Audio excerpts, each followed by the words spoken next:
नमस्कार students, board पर जो ये दो डायग्राम्स दिया हुआ है, पहले डायग्राम में ए बी सी एक स्ट्रेट लाइन पर 3 पॉइंट्स है, हम उसको कॉलिनियर पॉइंट्स बोल सकते हैं। A B equal to A C, A B 5 दिया हुआ है और बी सी 2 दिया हुआ है, तो ए बी इक्वल टू ए सी क्या ये पॉसिबल है? डायग्राम नंबर 2 में हम देख रहे हैं कि ये ट्रायंगल है ए बी सी, जिसके बी सी साइड को प्रोड्यूस किया गया डी पॉइंट तक, और इस प्रकार से एक्सटीरियर एंगल एक्स है और इसके सामने के जो दो ऑपोजिट इंटीरियर एंगल्स हैं उनमें से एक एंगल वाई है। तो क्या exterior angle X interior angle Y की इक्वल हो सकता है? क्या x इक्वल टू वाई होगा? 9th क्लास में आपने एक थ्योरम पढ़ा था, exterior angle of a triangle when one side of the triangle is produced and exterior angle is formed. तो exterior angle is equal to sum of opposite interior angles, और यहाँ पर तो क्लियर है A B equal to 5, B C equal to 2, तो ए सी 7 हो जाएगा और ए बी 5 है, तो क्या 5 7 के इक्वल टू हो सकता है? अजीब बात है। आप सोच रहे होंगे आज का जो क्लास होगा वो कर्व्स ऑफ थेल्स थ्योरम है। थंबनेल देख के भी आपने इस वीडियो को क्लिक किया था कि कर्व्स ऑफ थेल्स थ्योरम पर हम लोग डिस्कस करेंगे। फिर इसमें ये दो बातें कहां से आ गई है, इसका जरूरत है हम लोग देखेंगे कि कर्व्स ऑफ थेल्स थ्योरम में ऐसा ही सिचुएशन आता है, इसलिए थ्योरम को सॉल्व करने के पहले इस दो सिचुएशन को हम लोगों ने देखा। ये इम्पॉसिबल है, A B equal to A C is never possible and exterior angle will never be equal to one of the interior angle. ऐसा नहीं हो सकता है। साइक्लिक क्वाड्रिलेटरल में ये संभव है, लेकिन ट्रायंगल में ये संभव नहीं है, तो नहीं है। अब हम लोग चलते हैं कर्व्स ऑफ थेल्स थ्योरम पर, सिर्फ डिस्कस करेंगे। प्रूफ तो आप जानते ही हैं, क्योंकि मुझे पता है कि कर्व्स ऑफ थेल्स थ्योरम आप पहले ही पढ़ चुके हैं। इसको प्रूफ करने की कोई आवश्यकता ही नहीं है।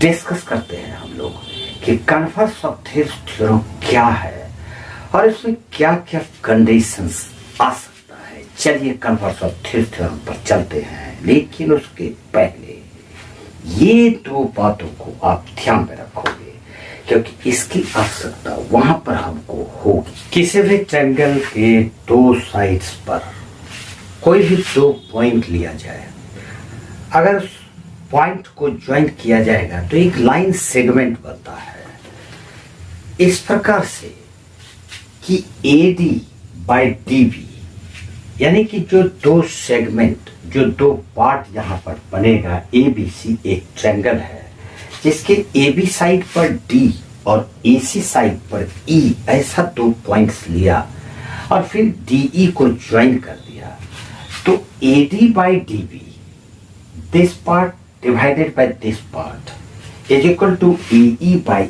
EC। ये गिवन है। AD by DB equal to AE by AC given है।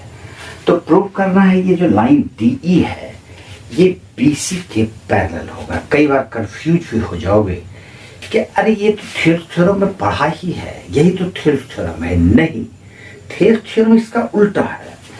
थेल्स थ्योरम में दिया हुआ रहता है ये, यहाँ जो प्रूफ करना है वो थेल्स थ्योरम में गिवन है, यानी कि ये बिल्कुल उल्टा है और इसीलिए इसको कन्वर्स बोलते हैं।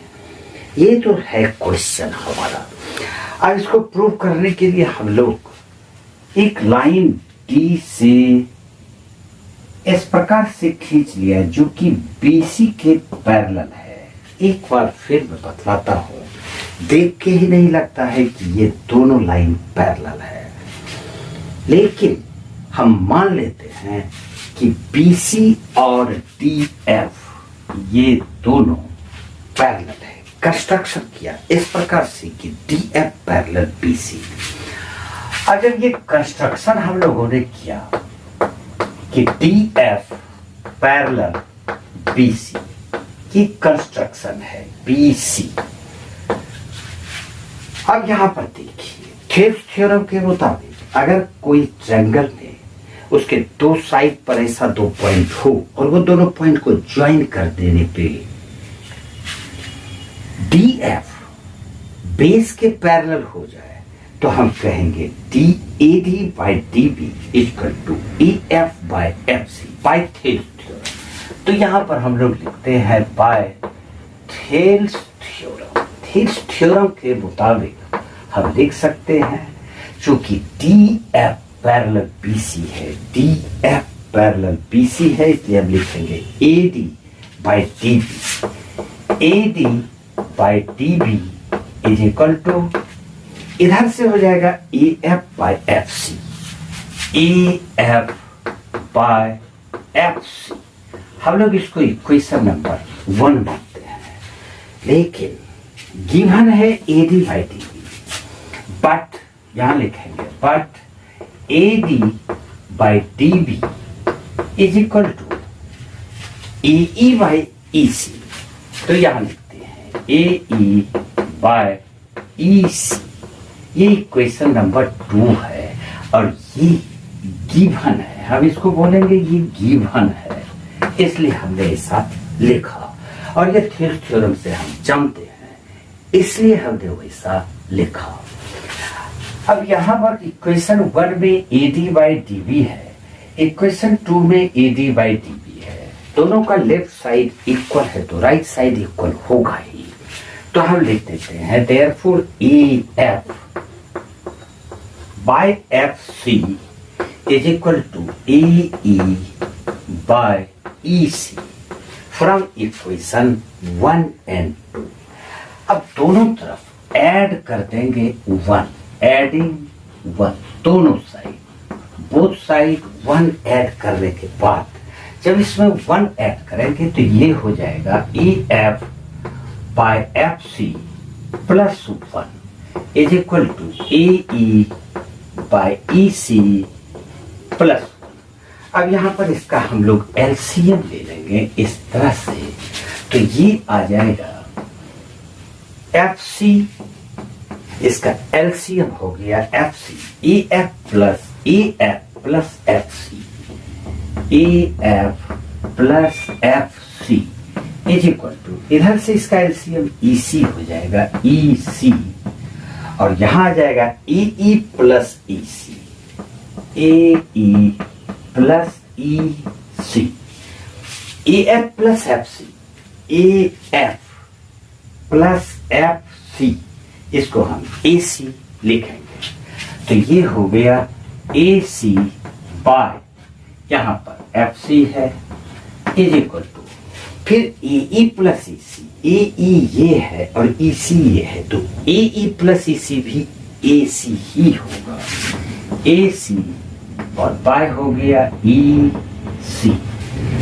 दोनों का डिनोमिनेटर ए सी ही है, इसको कैंसिल कर देंगे तो बच जाता है therefore F C equal to E C, F C is equal to E C. अब जो क्वेश्चन को शुरू करने के पहले जो हम लोगों ने डिस्कस किया, देखिए F C equal to E C, F C ये यहां से यहां तक इक्वल टू ई सी, इसी पॉइंट पर हमने डिस्कस किया था कि कोई एक लाइन है और उसके बीच में एक दूसरा पॉइंट होगा, तो ये इतना सा पूरा के बराबर तो हो नहीं सकता है, लेकिन यहां पर ये कंडीशन आया। दूसरा हम लोग जो कंडीशन डिस्कस किए थे वो था exterior angle is equal to interior angle, ये पॉसिबल नहीं है। तो देखिए यहां पर ये लाइन इसके पैरेलल है तो ये एंगल इसके इक्वल हो जाएगा करस्पॉन्डिंग एंगल। ये लाइन अगर पैरेलल हो जाता है तो ये एंगल और ये एंगल भी करस्पॉन्डिंग एंगल इक्वल हो गया। तो इंटीरियर एंगल एक्सटीरियर एंगल के इक्वल कैसे हो सकता है? यानी कि एक और पॉइंट है कि एक ही पॉइंट से दो लाइन जो निकलता है, एक पॉइंट से ये एक और ये एक दूसरा, जैसे यहाँ पर ये डी है और एक लाइन है डी एफ और दूसरा है डी ई, ये दोनों पैरेलल हो जाए, इम्पॉसिबल है। लेकिन कंडीशन हमारे पास ये आया है, F C equal to E C, F C equal to E C, ये होगा नहीं, लेकिन हमने इसको प्रूव किया। तो ये कब संभव है? ये संभव तब है जबकि ये पॉइंट एफ और ई दोनों कोइंसाइड कर जाएगा। जब तक ये दोनों पॉइंट एक ही पॉइंट नहीं होगा तो ना तो एक्सटीरियर एंगल इंटीरियर एंगल के इक्वल होगा और ना ही दोनों पैरेलल होगा। अगर एक लाइन दूसरे लाइन पर कोइंसाइड किया हुआ है तो दोनों पैरेलल भी हो जाएगा, प्रूव हो गया। और अगर एक लाइन दूसरे लाइन पर आ जाए, ओवरलैप कर जाए, तो एक्सटीरियर एंगल इंटीरियर एंगल दोनों एंगल तो एक ही होगा। तो इस प्रकार से एफ सी और ई सी इक्वल तभी होगा जबकि एफ ई पॉइंट पर आ जाए, तो हम कहेंगे कि एफ ई पॉइंट एक ही है, यानी कि एफ और ई दोनों एक ही पॉइंट है।